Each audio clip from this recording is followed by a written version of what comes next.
22장에까지 우리가 함께 말씀을 볼 건데요. 우리가 잘 알고 있는 말씀들, 우리가 지난 작년에 6개월 동안 우리 말씀 나눴던 본문이기도 합니다. 오늘도 말씀을 통해서 하나님께서 어떻게 약속을 이루어 가시든지 그것을 깨닫고 그 신실하신 하나님, 그 미쁘신 하나님 가운데 우리 성도님들이 그 인생을 두며 그 하나님과 함께 그 인생 가운데 즐거운 삶들, 온전한 삶들을 살아가실 수 있기를 소망합니다. 혹시 이거 공과 없으신 분들 계신가요? 다 있으신가요? 네, 좋습니다. 자, 본문의 위치 이제 시작하겠습니다. 제6과 약속을 이루심이고, 본문의 위치입니다. 하나님은 이제 아브라함으로 계명된 아브라함에게 너는 여러 민족의 아버지가 될지라고 약속하시며 너는 내 앞에서 행하여 완전하라. 내가 내 언약을 나와 너 사이에 두어 너를 크게 번성하게 하리라고 말씀하신다. 아브라함이 소돔과 고모라를 대신해 싸우고 그들을 위해 하나님에게 중보 기도하며 그랄 왕 아비멜렉에게 복을 가져다 주는 모습, 아브라함이 하나님께 기도하여 아비멜렉의 아내와 여종에 닫혔던 태의 문을 열게 함을 볼 때 하나님이 아브라함을 통해 열방에 복을 주고자 하시는 뜻이 입증된다. 우리는 이삭의 기적적인 출생과 아브라함이 이삭을 제물로 바치는 장면도 보게 된다. 이 모든 장면들을 통해 하나님의 신실하심이 명백히 드러난다.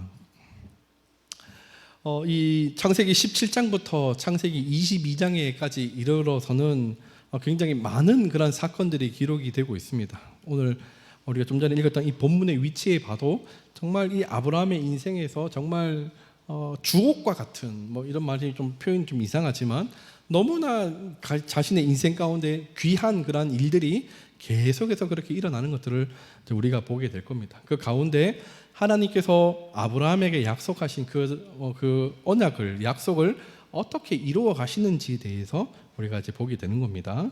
자, 큰 그림 우리 같이 한번 읽겠습니다. 시작. 하나님은 자신의 약속을 지키시고 자기 백성들의 기도를 들으신다. 자, 묵상과 토론입니다. 우리 언약과 할례라는 그런 고기가 있는데 이거 한번 같이 한번 읽겠습니다. 좀 길고 어렵지만 천천히 한번 읽어보겠습니다. 언약과 할례입니다. 시작. 창세기 17장 3절에서 8절에서 하나님은 아브라함에게 약속하셨던 언약을 거듭 말씀하신다. 이 약속은 후손과 땅 그리고 하나님의 임재에 대한 복을 그 중심으로 하고 있다. 먼저 후손에 대하여 말하자면 하나님은 내가 너로 심히 번성하게 하리니 내가 내게서 민족들이 나게 하며 왕들이 내게로부터 나오리라고 약속하신다. 땅에 관해서는 내가 너와 내 후손에게 네가 거류하는 이 땅 곧 가나안 온 땅을 주어 영원한 기업이 되게 하실 것이라고 말씀하신다. 마지막으로 나는 그들의 하나님이 되리라고 말씀하셨기 때문에 이 약속에는 하나님의 임재도 포함된다. 하나님의 약속은 그에 대한 반응을 요구하는데 이것이 곧 할례이다. 17장 9절로 14절에 유심히 읽어보라. 하나님의 약속이 자손에게 대한 약속을 중심으로 하여 이루어진다고 볼 때 하나님은 왜 할례를 언약의 표징으로 정하셨는가? 어떤 점에는 할례는 언약의 표징으로 가장 적절한가? 오늘 우리 본문 17장 3절에서 8절 말씀을 보면 하나님께서 아브라함에게 할례를 요구하시는 장면이 기록이 되고 있습니다. 그리고 오늘 이 성경 교재는 왜 하나님께서 할례를 이렇게 행하게 하셨는가, 그 의미가 무엇인가에 대해서 지금 질문을 하고 있는 것이죠. 하나님께서 이 아브라함에게 그 12장, 창세기 12장을 통해서 내가 너로 큰 민족을 이루고라고 그렇게 약속을 하셨을 때 그 큰 민족이라는 그 단어는 사실 큰 국가라는 의미가 더 맞다고 제가 지난주에 말씀을 드렸어요. 그래서 하나님께서 이 아브라함에게 큰 국가를 그렇게 만들어 가실 것인데 이 국가가 형성이 되려면 땅과 사람들이 필요하거든요. 그래서 하나님께서는 이 땅에 대한 약속, 후손에 대한 약속을 여기에서 다시 한번 그렇게 아브라함에게 말씀을 하시고, 그리고 그 후손들이 하나님께서 나는 그들의 하나님이 되리라 17장 8절의 말씀처럼 하나님이 그 땅 가운데, 그 나라 가운데 하나님께서 함께 하시는 그 임재하심에 대한 약속도 하나님께서 그렇게 약속을 하십니다. 단순히 나라 이것에서 이제는 내가 거하는 이 가나안 땅 아주 구체적으로 그렇게 말씀을 하시고, 내 후손들, 아브라함의 후손에 대한 그런 말씀을 명확하게 말씀하시고, 그리고 그들과 내가 그들의 하나님이 되겠다. 하나님이 우리의 하나님이 되시면 우리는 하나님의 백성이 되는 것이죠. 이것이 출애굽기에 가면 시내산 언약에서 그 언약의 공식으로, 언약의 조건으로 하나님과 우리들 사이에 우리의 그 관계가 이렇게 명확하게 그렇게 이루어지는데, 이것이 오늘 이 창세기 17장 가운데 그렇게 기록이 되고 있다라는 사실입니다. 하나님께서 세상을 물로 심판을 하셨어요. 그리고 하나님께서 다시는 내가 물로 심판하지 않겠다고 노아에게 언약을 하나 이렇게 말씀을 하시고, 그 언약의 표징을 보여주시는데 그게 뭐죠? 무지개, 맞습니다. 무지개입니다. 하나님께서 내가 다시는 내가 물로 심판하지 않겠다라는 그 약속하심을 무지개로 보여주시면서 그 약속을 지키시는 하나님. 그러면 오늘 우리가 본문에서 나와 있는 이 아브라함과도 하나님께서 언약을 맺으셨어요. 내가 너로 큰 그런 민족들을 이루고 내 자녀를 하늘의 별처럼 땅의 모래알처럼 많게 해주겠다. 그리고 하나님께서는 계속해서 이 자녀에 대한 복을 약속을 하시는데, 그 약속의 표징으로 하나님께서 요구하시는 것이 뭐냐 하면 바로 할례입니다. 이 할례라는 것은 남자의 생식기에 그 표피를 이렇게 베어내는 것인데, 하나님의 언약을 사람의 몸에 그렇게 새기는 거예요. 그래서 그 피조 세계 가운데 하나님께서 물로 온 세상을 심판하셨고, 그 심판의 표징으로, 언약으로 그 피조 세계 가운데 그 무지개를 그렇게 드러내셔 주셨던 것처럼, 아브라함 개인에게 하나님께서 그 자녀의 복을 주시겠다라는 이 언약을 하나님께서는 그 할례를 통해서 그렇게 약속을 하신다라는 사실입니다. 일반적인 은총은 무지개로 드러났다면, 특별한 은총은 이 할례로 그렇게 드러나는 것이고, 이후에 아브라함의 모든 자녀들은 이제 할례를 행하면서 세상과 구별된 그러한 삶을 살게 되는 것입니다. 이것이 할례의 의미입니다. 그리고 이 할례는 난지 며칠 만에 행하게 되죠? 네? 자, 7일 손 들어보세요. 분명히 아까 7일 이렇게 막 8일. 네, 8일이죠, 8일. 8일 만에. 왜냐하면 7일까지는 일주일 동안은 죽을 수 있다고 생각을 했던 것 같아요. 근데 8일째부터는 이 아이가 살 것 같다. 그런 의미가 있다고 합니다. 그래서 8일째부터 이제 할례를 하는데, 요즘도 할례를 하나요? 네?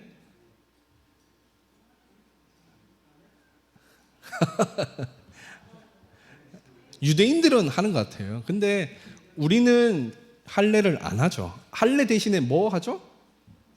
할례가 뭘로 변해졌죠? 우리는 예? 유아 세례로 바뀐 겁니다. 유아 세례.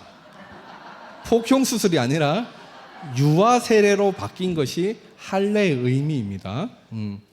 당시에 그 의술로 이 할례를 한다는 것은 쉬운 결정이 아닙니다. 왜냐하면 뭐 이렇게 세균에 오염될 수도 있고, 그리고 전문적인 그 지식이 없기 때문에 뭐 상처를 싸맬 수 있는 뭐 어떤 그런 것도 없는 그런 시대 속에서 할례를 했다, 할례를 한다라는 의미는 내 인생을, 이 아이의 인생을 하나님께 맡긴다라는 그런 의미입니다. 이 아브라함이 할례를 몇 세에 받았죠?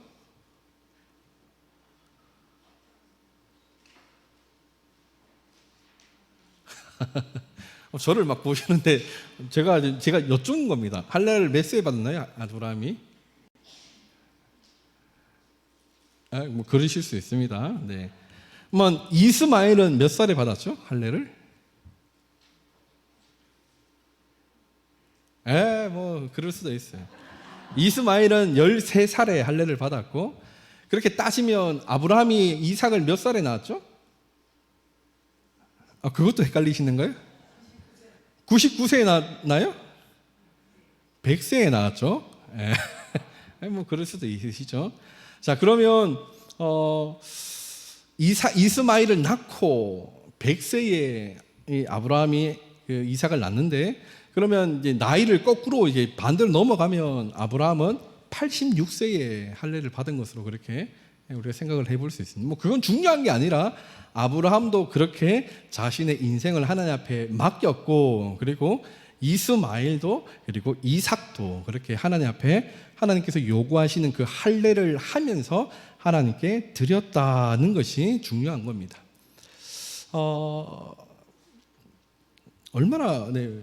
얼마나 무시무시할까요? 네, 저는 감히 상상을 할 수 없습니다. 뭐 이렇게 물론 뭐 칼 같은 게 있을 수도 있지만, 네, 이렇게 몸을 이렇게 자른다라는 그런 개념들은, 네, 어떤 의미냐면 세상과는 끊겠다, 하나님만 의지하겠다라는 그런 의미거든요. 그리고 굉장히 큰 고통과 아픔이 있지만 이 아이가 점점점 하나님의 은혜로 장성하고 자라가는 것이 하나님의 은혜였습니다. 당시에는 워낙 뭐 낳으면 많이 죽는 그런 시대였기 때문에 하나님의 은혜로 자라가서 살아가는 것, 그것만 해도 그 가정의 가문의 큰 은혜였습니다. 근데 우리는 오늘 너무나 이렇게 쉽고 편하게 그런 세상 속에서 살다 보니까 이 하나님의 은혜에 대해서 마치 하나님이 나에게 뭐 한 제네시스쯤, 창세기쯤 되는 이런 차를 주셔야 은혜라고 생각을 하는데, 그냥 이렇게 자라가는 것, 그것만으로 해도 하나님의 은혜라는 사실을, 눈앞에 뭔가 이렇게 보여지고 내 주머니에 뭔가 꽉 차야 이게 은혜가 아니라 그냥 이렇게 살아가는 일상의 삶, 그것이 은혜다라는 사실을 우리가 성도님들이 깨달으신다면, 성도님들의 입술에서 이 감사의 입술이 끊임없이 나오지 않을까, 저는 그렇게 생각합니다. 작은 것에도 우리는 감사를 큰 것만 보는데 현미경처럼, 네, 작은 것에도 볼 수 있는 그런 것을 느낄 수 있는, 깨달을 수 있는 우리 성도님들의 삶이, 마음이 되어질 수 있기를 바랍니다. 이 아브라함의 이름을 하나님께서 바꿔주십니다. 아브람에서 아브라함으로 바꿔주시죠. 그리고 사레도 이름이 바꿔집니다. 사라로 바꿔지죠. 이 성경에 보면 이름이 바뀌어지는 그런 사람들이 많이 있습니다. 저도 족보에 한동식이로 되어 있습니다. 한동식이. 식자가 좀 이렇게 부르기가 좀 이렇게 싸 보인다고 저희 할아버지께서 준이라는 이름을 붙여주셨는데, 뭐 그냥 뭐 이름이 이렇게 바뀌어지는 성경의 인물들이 있죠. 누가 있죠? 요셉. 네, 요셉도 뭐 그 애굽에 내려가서 이름이 바뀌어지기도 하죠. 또, 네? 베드로. 또 바울. 또 있나요? 야곱. 또 있나요? 뭐 이 정도로 하겠습니다. 이름을 하나님께서 바꿔주시는 경우가 있고, 또한 사람이 이름을 바꾸는 경우도 있어요. 네. 근데 하나님께서 이름을 바꾸시는, 오늘 아브라함처럼 이런 경우는 하나님께서 아브라함의 이름을 바꿔주시는, 사라의 이름을 사라로 바꿔주시는 것은 그 의미가 어떤 것이냐면, 내가 너의 인생의 주인이다라는 의미입니다. 내가 너의 인생의 주인이고 너는 나의 것이다라는 이러한 가운데 이름을 바꾸어 주세요. 그리고 그 이름을 바꾸어 주심으로 그 인생을 굉장히 이렇게 스펙타클하게 아주 복을 허락하시고 굉장히 그렇게 아름다운 그런 인생을 살아가게 하십니다. 근데 우리가 아까 야곱 이야기했는데, 야곱의 이름이 뭘로 바뀌죠? 이스라엘로 바뀝니다. 근데 성경을 찾아보면 야곱의 이름이 많이 나오나요? 라헬의 이름이 많이 나오나요? 야곱의 이름이 많이 나옵니다. 야곱의 이름이 훨씬 많이 나와요. 네. 근데 이 아브라함을 보면 아브람의 이름이 많이 나옵니까? 아브라함의 이름이 많이 나옵니까? 아브라함의 이름이 많이 나오죠. 근데 왜 그러면 야곱은 왜 이스라엘이라는 이름보다 야곱의 이름이 많이 나올까? 한번 생각해 보신 적 있으신가요?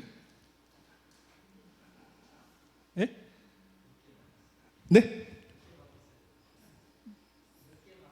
늦게 바뀌었다. 네. 어떻게 생각하세요? 근데 이 야곱이라는 사람을 보면 하나님의 그 약속, 하나님께서 주시는 그 복, 그 이름, 그 복을 언급하고 하나님의 이름을 언급하며 그렇게 자녀들에게 축복할 때는 야곱의 이름이 아니라 이스라엘의 이름으로 나옵니다. 창세기 48장, 창세기 49장에 보면 그렇게 나와요. 근데 야곱이 죽고 난 뒤에도 야곱의 이름을 이스라엘로 부르지 않고 야곱이라고 그렇게 부르는 그런 모습들을 보면서 이 야곱이라는 인생이 얼마나 험악한 인생을 살았는지 우리가 한번 생각해 보게 되는 거죠. 하나님의 은혜를 제대로 누리지 못하고 이렇게 험한 생활.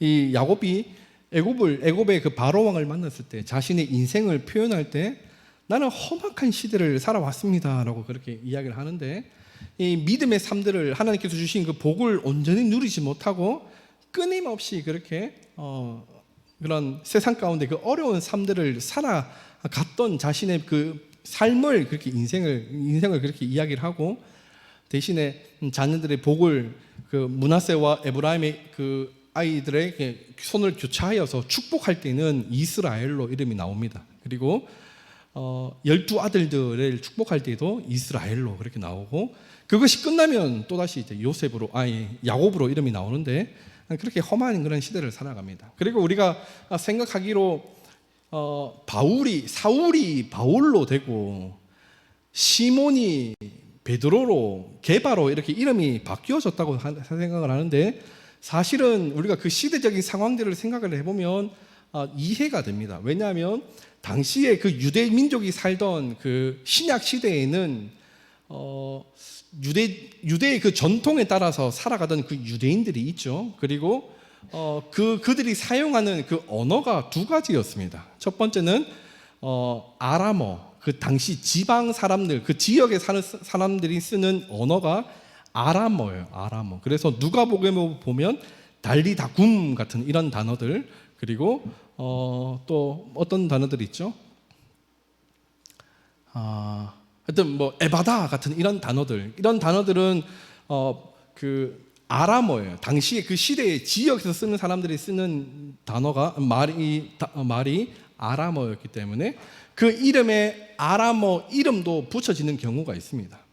예를 들면 시몬이라는 이름은 유대식 이름이고 게바라는 이름은 아람어예요. 아람어. 그리고 이 게바라는 단어를 당시의 그 시대 가운데 지금은 로마가 지금 다스리고 있는 시대이지만 로마 앞전에 그 알렉산더 대왕의 그 그리스 헬라니즘이 그 지역을 그렇게 덮었기 때문에 이 헬라 말이 그렇게 그들의 망국어가 됩니다. 그래서 다시 한번 정리하겠습니다.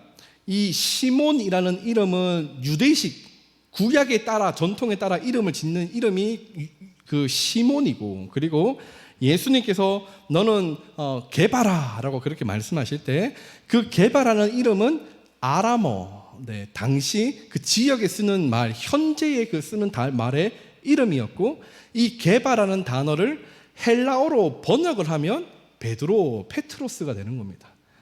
그래서 시몬과 베드로와 게바는 사실은 같은 이름이고 의미입니다. 대신에 이 이름이 풀네임으로 따졌을 때 같이 쓰여졌다라는 것이죠. 그래서 이제 시몬, 게바라는 이런 이름에서 예수님께서 너는 이제 게바라라고 그렇게 이름을 바꾸시면서 이제는 오늘 현재의 삶은 유대의 전통이 아닌 예수님을 만난 그 시대의 삶으로 예수님의 그 반석에 그렇게 쌓아지는 그런 인생을 살아가라라고 그렇게 말씀을 하셔서 이제는 게바라는 라는 그 이름으로, 그리고 그것이 이제 헬라어로 바뀌면서 베드로라는 이름으로 그렇게 사용이 된 겁니다. 그리고 그 바울과 사울도 있죠. 사울은 유대식 이름이에요. 그래서 우리 첫 번째 이스라엘의 왕의 이름이 사울입니다. 사울.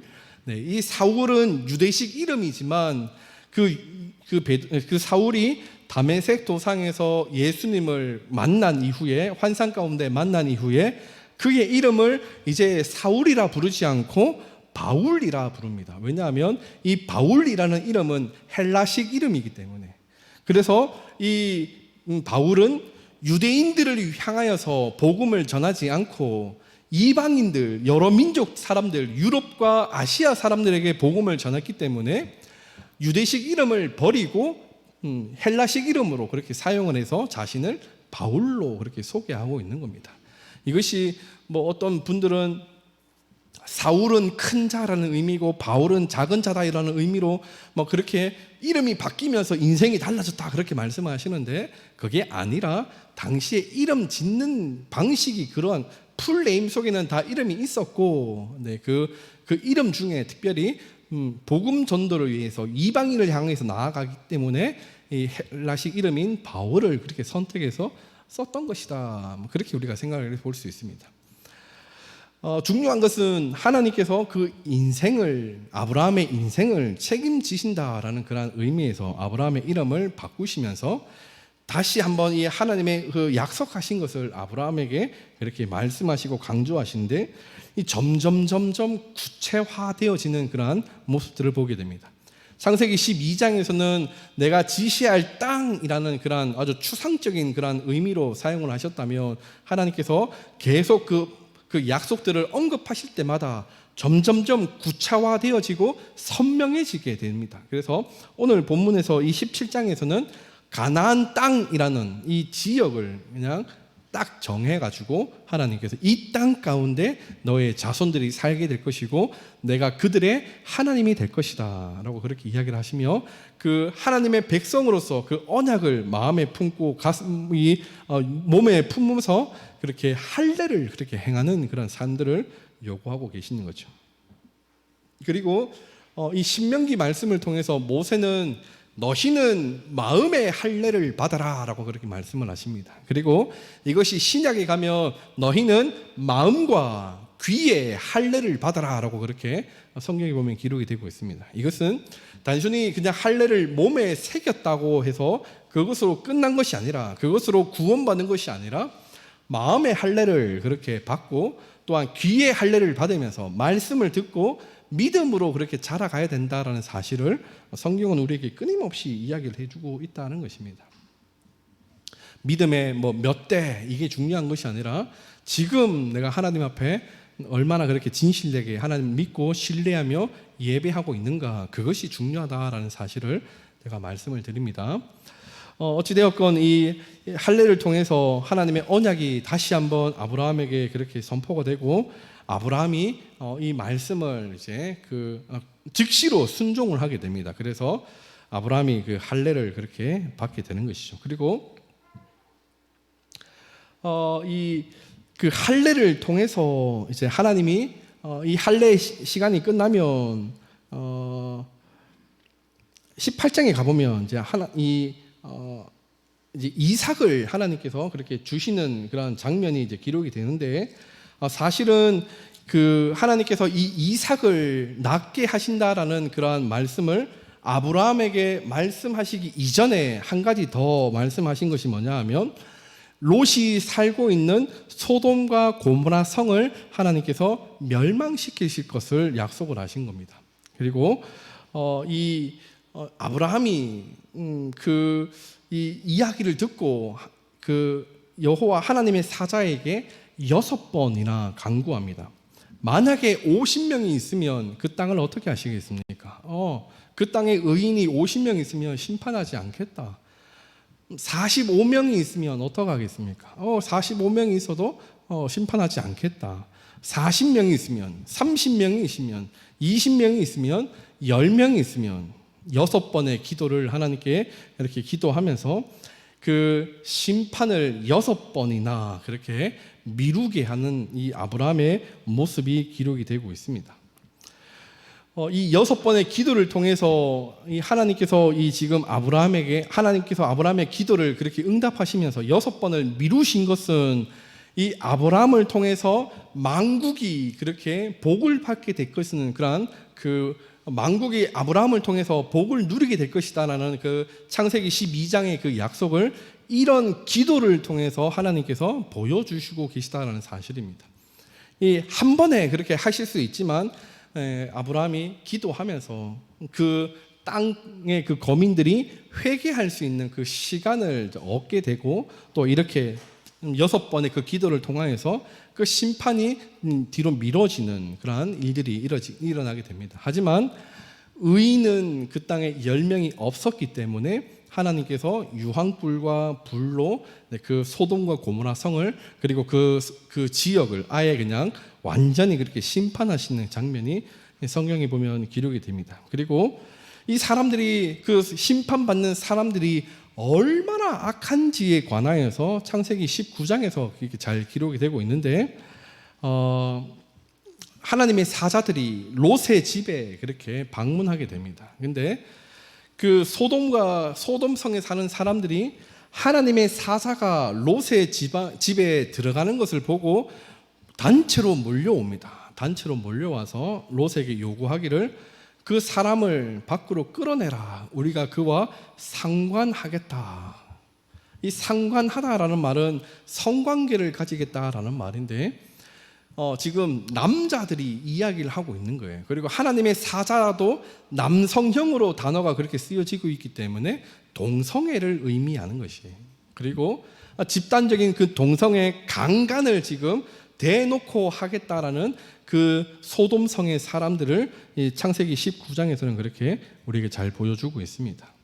조금도 부끄러움 없는 이 성적으로 얼마나 타락한 그러한 모습인지에 관하여서 잘 보여주죠. 그런데 이 롯이 그러하지 말라라고 그렇게 이렇게 막 말리면서 야 내한테 2딸이 있으니 그 딸을 주겠으니 그렇게 하지 말라라고 그렇게 함에도 불구하고 이들이 말을 듣지 않습니다. 굉장히 그렇게 흥분한 상태에 있게 됩니다. 그럴 때 눈을 어둡게 해서 그 자리를 피하게 되는 그런 일들이 일어나게 되는 것이죠. 그리고 그 롯과 롯의 아내와 2딸들을 그렇게 이제 그 소돔성에서 이제 그렇게 탈출을 시키게 되는데 롯의 아내가 뒤를 돌아보지 말라라고 그렇게 명령했는데 불구하고 그 말씀을 어기고 뒤로 돌아봤을 때 소금 기둥이 되게 됩니다. 그리고 롯의 2딸들은 결혼할 남자들이 있는데 그 남자들이 없습니다. 예비 사위들이 그 탈출하는 그 현장에 없어요. 그런 부분들 우리가 보게 됩니다. 그리고 심판이 임해지는 그 현장 가운데 롯과 롯의 2딸만 그 심판에서 벗어나게 됩니다. 근데 이 2딸의 입장에서 생각을 하는 것이죠. 우리가 이제 아이를 가질 수 있는 그런 상황이 아니니 첫째가 아버지 롯에게 포도주를 그렇게 마시우게 하고 아버지와 성관계를 가져서 아이를 낳게 되고 그리고 둘째도 똑같이 아버지에게 포도주를 마시게 해서 성관계를 해서 아이를 낳게 되는데 그들이 모압과 암몬 족속의 조상이 됩니다. 그 소돔성의 그 성적인 그런 그 개념이 무너진 남성과 남성 이게 동성애를 그렇게 주장하고 또한 단체로 그들을 그렇게 관계를 하고자 하는 그러한 시대 속에서 살아갔던 이 롯의 2딸들도 그런 성적으로 그렇게 깨어 있지 못하고 아버지와 그렇게 관계를 맺어서 아이를 가지고 그 아이를 그렇게 길러내므로 가정을 이루고자 하는 이런 어처구니 없는 일들이 소돔과 고모라 성 가운데 일어났다라는 사실입니다. 우리 아이들이 지금 이러한 시대 속에 그렇게 노출되고 그렇게 살아가고 있어요. 제가 그 어린이 주일을 그렇게 준비하면서 그렇게 통계를 이렇게 많이 이렇게 살펴봤는데, 초등학생 아이들이 술과 담배와 또한 성관계 가운데 그렇게 노출이 많이 되고 있습니다. 수치가 점점점 낮아지고 있어요. 아이들이 이 스마트폰을 들고 있으면서 이것을 통해서 악이 막 계속해서 퍼져나가고 있는 거예요. 그래서 지금 교회 학교 현장 가운데 복음을 제시하고 복음을 가르치기가 그렇게 힘든 이 시대 속에 지금 우리 아이들이 지금 살아가고 있다는 사실입니다. 그래서 우리 성도님들이 이 아이들을 두고 정말 이 아이들이 분별하여서 그렇게 바르게 살아가길 위해서 신앙을 심겨 주셔야 됩니다. 세상에는 점점점 이렇게 진리가 사라지고 있습니다. 인권이라는 이름을 하에서 남성의 성을 바꾸는 그러한 것을 그렇게 인정하자라는 그러한 목소리가 세상 가운데 끊임없이 이렇게 일어나고 있어요. 차별하지 마라, 우리를 존중해 달라라고 그렇게 하면서 그 죄를 조성하고 그 죄 가운데 살아가는 사람들을 그렇게 놔둬라고 그렇게 요구하는 시대 가운데 우리의 자녀들이 지금 살아가고 있습니다. 우리 어른들은 해야 할 것은 그런 잘못된 법을, 차별금지법 같은 그 법을 막아내면서 이 아이들이 말씀 가운데, 진리 가운데, 상식 가운데 그렇게 잘 자라갈 수 있도록 우리 지금 부모님들이 그렇게 힘을 모으고 기도하고 또한 가르쳐야 된다라는 사실이죠. 이런 소돔과 고모라 성은 오늘날 시대 가운데 있습니다. 요즘에 마약이라는 마약과 관련된 사건들이 굉장히 많이 등장하고 있는데, 중학생들이 너무나 쉽게 마약을 구한다는 것 아십니까?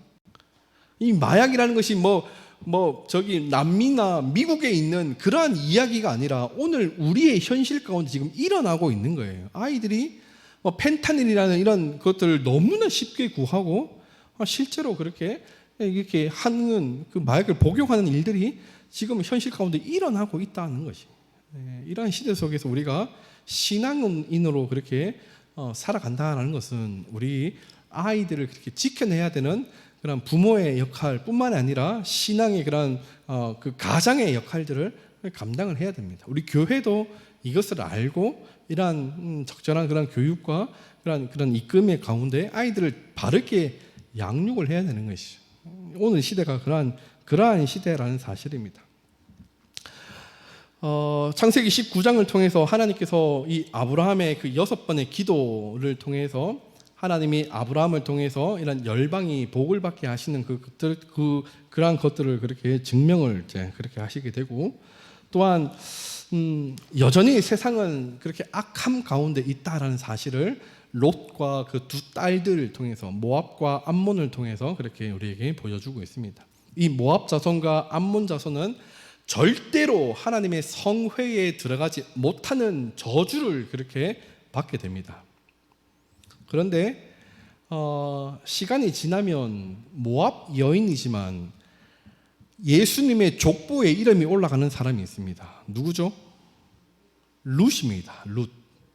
룻은 모압의 여인이지만, 모압 사람이지만, 그래서 절대로 하나님의 성회에 들어가지 못하는 사람이지만, 그는 시어머니 나오미가 믿는 하나님, 그 신앙을 같이 공유하면서 그 나오미의 그 신앙을 본받아서 그렇게 어머니의 하나님이 나의 하나님이 되고, 이러한 그 신앙을 가지고 그렇게 살아갔을 때 룻이 예수님의 족보에, 다윗의 족보에 올라가게 된다라는 사실입니다. 혈통이 그렇게 막지만 그것을 뛰어넘는 것이 믿음의 은혜다, 믿음의 법칙이다라는 사실을 우리가 다시 한번 생각해 보게 됩니다. 그리고 이제 창세기 20장에 가면 어떤 사건이 나오냐 하면, 이제 아브라함이 그랄 땅으로 그렇게 이주하게 됩니다. 그랄 땅에 그렇게 이주하면서 아비멜렉을 그렇게 만나게 되는데, 일전에 하나님께서 보여주신 땅, 그 세겜 땅에 도착했음에도 불구하고 그 땅에 기근이 들었을 때 이 아브라함이 어디로 내려가냐 하면 애굽으로 내려가게 됩니다. 그리고 그 애굽에 내려가면서 큰 어려움을 겪게 되죠. 그것은 이 사라를 빼앗길 뻔한 그런 일들이 일어나게 됩니다. 근데 이 아브라함이 그때 한번 그렇게 실수했음에도 불구하고 또다시 이런 어리석은 그런 모습을 또다시 반복하는 모습이 창세기 20장에 기록이 되고 있습니다. 20장에는 이 그랄 왕에게, 아비멜렉에게 사라를 또다시 누이라고 그렇게 이야기를 하게 되고, 그랄 왕 이 아비멜렉이 사라를 그렇게 데리고 가는 그런 일들이 있습니다. 20장 2절에 보면 사라를 데려 갔더니라고 그렇게 기록을 하고 있습니다. 실제로 빼앗겨 버렸어요.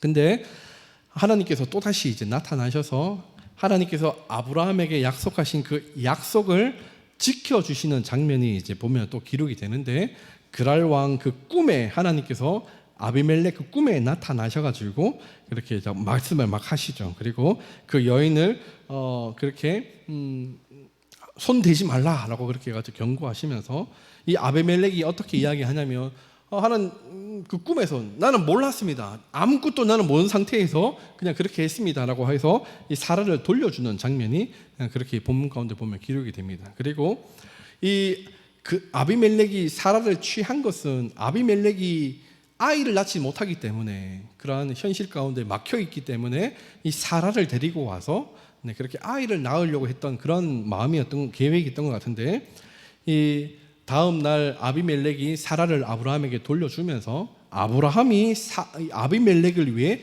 기도하는 장면이 창세기 20장에 보면 기록이 됩니다. 특별히 창세기 20장 17절 18절 보면 이렇게 말합니다.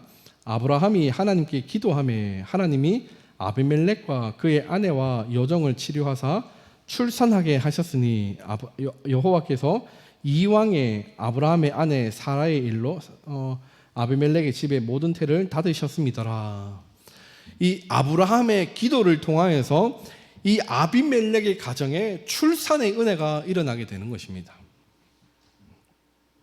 이 아비멜렉이 출산하지 못하는 그런 현실 속에서 아브라함이 기도했을 때 그 아비멜렉의 가정에 출산하는 은혜가 일어났다. 이것이 다시 말하면 너를 우리 창세기 12장 우리 3절에 너를 축복하는 자에게는 내가 복을 내리고 너를 저주하는 자에게는 내가 저주하리니 땅의 모든 족속이 너로 말미암아 복을 얻을 것이라 하신지라. 이 복에 관하여서 다시 한번 이것이 증명이 되는 그런 일들이 일어났다라고 지금 보고 있습니다. 다시 이 창세기를 크게 보면 하나님께서 약속하신 그 창세기 12장 1, 2, 3절의 그 말씀을 가지고 지난주에 본문 16장까지는 아브라함의 그런 땅과 후손에 관한 그런 창세기 12장 2절에 관한 그 약속을 하나님께서 그렇게 이행하고 계시다면, 이 17장부터 22장에 이르기까지는 하나님께서 아브라함을 통해서 만국이 복을 얻는 그러한 그것을 지금 이런 사건들을 통해서 지금 보여주고 계시다라는 사실이죠. 그래서 그 소돔과 고모라 성을 통하여서 이렇게 6번 기도하면서 그 심판이 미뤄진 것처럼 믿지 않는 아비멜렉의 가정에 아브라함이 기도했을 때 태가 열리는 그런 은혜가 그 가정 가운데 그렇게 생겨나게 되었다라는 것을 이야기를 해주고 있는 것입니다. 그리고 이제 21장에 보면 이제 하나님이 다시 이제 사라에게 그렇게 말씀하시고 내년 이맘때에 그 아이를 낳게 된다라는 그 말씀이 이제 이루어지는 21장에서는 이제 사라가 출산하여서 아들 이삭을 낳게 되는 장면이 21장에 그렇게 기록이 되고 있습니다. 그리고 이 21장의 4절에 보면 8일 만에 그가 하나님의 명령하신 대로 할례를 행하였더라라고 그렇게 기록을 하고 있죠. 그리고 그때 아브라함의 나이가 100세였다. 그리고 이 아브라함이 출생하면서 아브라함과 사라가 정말 기쁨으로 웃게 되죠. 그리고 그 웃음이라는 의미로 아들의 이름을 이삭이라고 그렇게 이름을 짓습니다. 그것은 본인들이 이름을 지은 것이 아니라 이미 그 18장에서 하나님의 사자들이 와서 그 이름을 이삭이라 하라라고까지 그렇게 알려주셨고, 이런 것을 통하여서 그 모든 것을 따라서 이제 이 이삭이라 이름을 짓게 됩니다. 그리고 21장 8절부터 어떤 사건이 나오냐 하면 이제 이 이삭이 자라나는데 이 이스마엘과 나이가 13살 차이가 납니다. 그러다 보니까 이스마엘은 성인과 같은 그런 모습으로 이제 이삭을 바라보게 되고 이렇게 툭툭 치기도 하고 이렇게 못살게 굴기도 했던 것 같습니다. 그래서 이 이스마엘이 이삭을 못살게 구는 이러한 일들 가운데 이제 하갈이 그 사라가 이 모든 것을 아브라함에게 다 이야기를 하고 아브라함이 이 하갈과 이스마엘을 자기 집에서 그렇게 내쫓아 보내게 됩니다.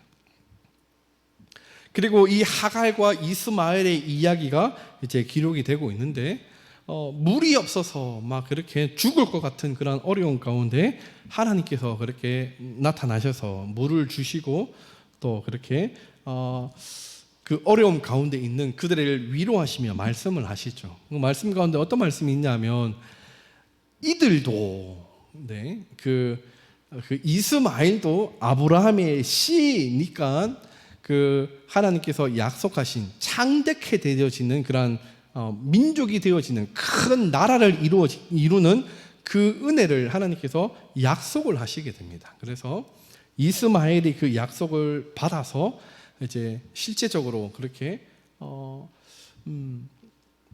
그러한 민족을 이제 이루며 그렇게 살게 되죠. 그 이스마엘의 후예들이 뭐 오늘날로 따지면 우리가 잘 알고 있는 무슬림들, 그 중동에 사는 사람들, 그 사람들이 다 이스마엘의 후손이라고 우리가 말할 수 있을 만큼 굉장히 많은 그런 큰 민족이 되어 버렸습니다.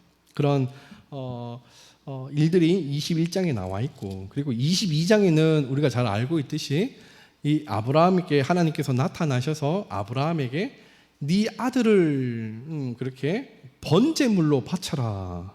이 번제라는 것은 죽여서 각을 다 뜨고 반을 쪼개 가지고 드리는 것이 번제인데, 하나님께서는 지금 아브라함에게 나타나셔서 지금 그걸 지금 말씀하십니다. 그리고 그것이 22장 1절에 보면 하나님이 아브라함을 시험하시려고 분명한 목적을 가지고 하나님께서 지금 아브라함에게 그것을 요구하셨다.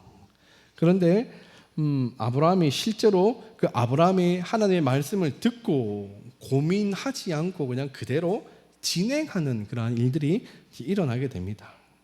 그 아들 이삭이 아브라함과 그렇게 산에 올라갈 때 칼과 불과 뭐 이런 것들은 다 여기 있는데 재물은 어디 있습니까? 라고 그렇게 이야기할 때에도 아브라함은 그냥 묵묵히 그냥 올라가게 되는 거죠. 하나님이 예비하실 것이다, 준비하실 것이다 라고 이렇게 말하면서 그렇게 올라가고, 결국에는 이삭을 묶어버립니다. 그리고 이삭을 그 위에 올려놓고 칼을 들고 내리치려고 할 때, 그때 아브라함아 아브라함아 그렇게 하나님께서 아브라함을 급하게 부르시고 준비한 이미 그 수풀에 걸려있는 그 순양을 그렇게 발견하신 이후에 대신 그 순양으로 그렇게 제사를 드리게 하신 사건이 이 22장에 보면 기록이 되고 있습니다. 그때 하나님께서 22장 22절에 이렇게 말합니다.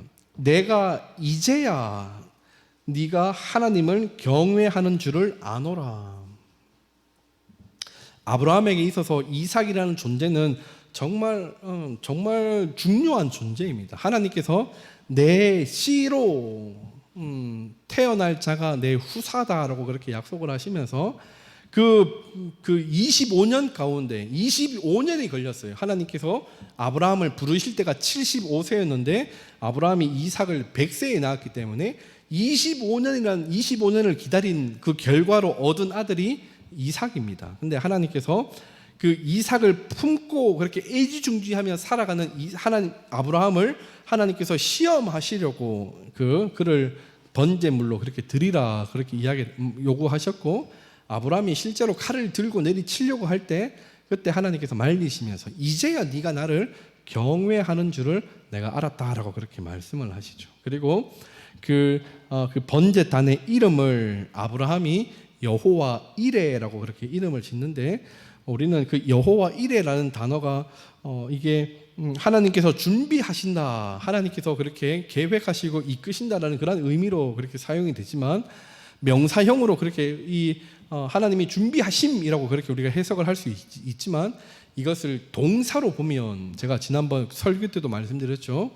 이 아브라함 그 이야기 중에서 정말 많이 사용되어지고 있는 그 동사가 보다라는 라아라는 단어입니다. 근데 이 라아라는 단어를 미완료형으로 그렇게 바꾸면 이레로 그렇게 우리가 읽을 수 있습니다. 그래서 여호와 이레라는 의미는 하나님께서 계속해서 지켜보고 계신다라는 그런 의미로도 우리가 해석을 할 수 있습니다. 그래서 이 아브라함에게 있어서 하나님이라는 존재는 멀리 어디 계신 것이 아니라 정말 내가 지금 이 아이를 잡아서 죽이지만 이 아이를 다시 살리실 수 있는 하나님, 그 하나님으로 하나님이 그 모든 상황을 지켜보시고 계시고 나도 지금 하나님을 바라보고 있다라는 그런 믿음의 그 모습들을, 관계들을 잘 이야기해 주면서 이렇게 창세기 22장은 그렇게 마치고 있다라는 사실입니다. 본문이 참 어렵고 힘이 들지만 우리 55쪽부터 56쪽에 이르는 이런 메시지는 꼭 한번 읽어보셔야 됩니다. 왜냐하면 이것은 너무나 중요한 그런 신학적인 용어이고 또한 주제이기 때문입니다.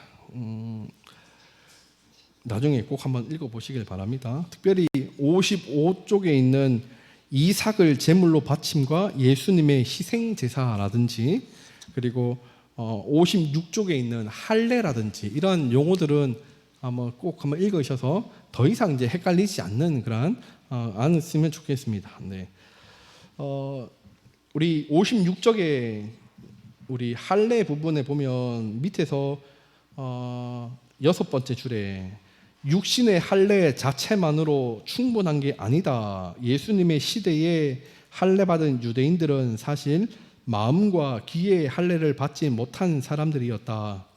바울은 마음의 할례를 행하여 영적 갱신을 이루는 것이 할례의 참된 의미이기 때문에 표면적 육신의 할례는 있으나 이면적 영의 할례가 없는 상태는 아무런 유익이 없다고 말한다.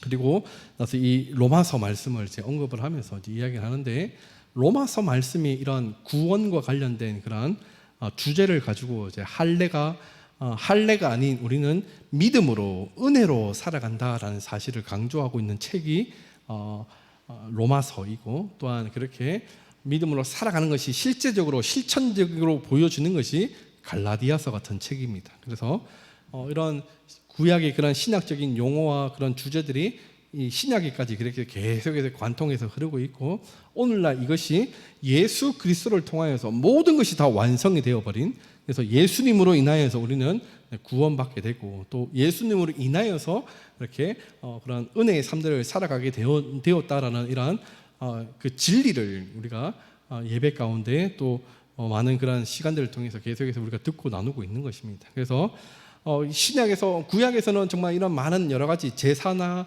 이런 할례나 율법들이 그렇게 있지만 오늘날 시대에는 우리에게 하나님께서 주신 그 은혜 가운데 예수님 한 분만으로 모든 것이 다 그냥 완성이 되어버린 모든 것이 다 갱신되어버린 그런 은혜의 시대를 우리가 살고 있다라는 것.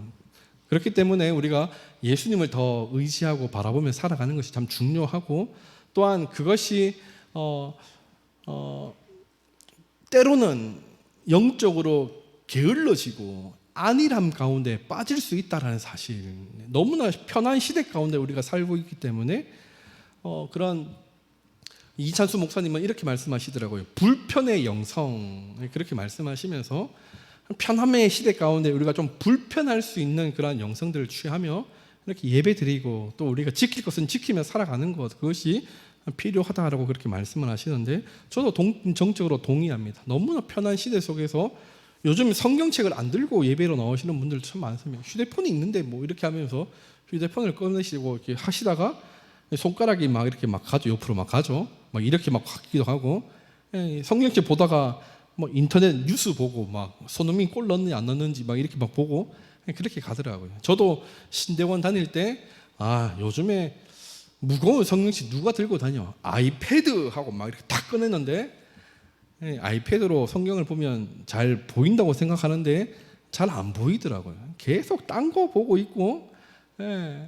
막 과제 막 레포트 보고 있고 막 그러더라고요. 우리가 정말 이 예배를 어떻게 드려야 되는지 이 아브라함의 그 영성을 우리가 좀 본받아서 즉각적으로 그렇게 순종하고 아닌 거는 아닌 거 내려놓고 그 진리 가운데 그렇게 바른 예배자로 그렇게 설 수 있기를 소망합니다. 이 아브라함이 정말 대단한 것은 그는 수없이 많이 넘어졌어요. 수없이 많이 넘어졌는데 그는 가는 곳마다 예배를 드렸다는 것입니다. 그리고 그 예배의 그 끝은 자기 아들을, 사랑하는 아들을 제물로 바치는 그런 모습까지도 이 아브라함은 갈 수 있었다라는 것입니다. 물론 그의 인생에서 그렇게 좀 이렇게 온전한 모습이 많이 보이지 않았지만 때때로는 넘어지고 너무나 실망스러운 그런 일들이 일어났지만 그럼에도 불구하고 아브라함은 계속해서 그렇게 하나님 앞에 예배하고 예배드리면서 점점점 이렇게 아름다워지고 온전해졌다라는 사실입니다. 그래서 이 아브라함을 통해서 아브라함의 자녀들을 통해서 이 하나님의 복이 그렇게 흘러가게 되고 그리고 아브라함의 그 혈통 가운데 다윗이 나고 다윗의 혈통 가운데 예수님이 나면서 예수님을 믿는 오늘날의 모든 시대의 사람들이 하나님의 자녀가 되어지는 복을 그렇게 누리게 되는 것입니다. 그래서 우리의 예배를 통해서 우리 성도님들이 그 신앙이 영성이 이렇게 더 아름답게 지어져 가고 세워질 수 있기를 소망합니다.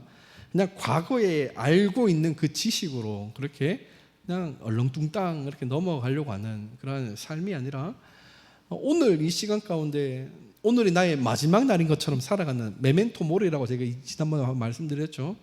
오늘이 나의 마지막 시기다. 내일이 없다라는 그런 간절함으로 우리가 그렇게 살아간다면 우리의 예배가 정말 진실된 예배가 되지 않을까 그렇게 생각을 합니다. 그래서 예배의 영성을 세워가시고 하나님의 말씀을 그렇게 믿는 것 그리고 지식으로 아는 것이 아니라 삶으로 아는 것, 행하는 것 그것이 우리에게 주어진 오늘의 삶 가운데 우리에게 요구되어지는 삶이다라는 사실을 기억하셔서 이번 한 주간 살아가실 때 정말 믿음이 무엇인지 우리 세상 가운데 우리 자녀 가운데 보여주시고 증명하시고 증거하실 수 있기를 기대합니다.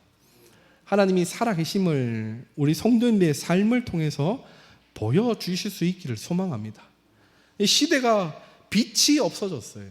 진리가 없어졌어요.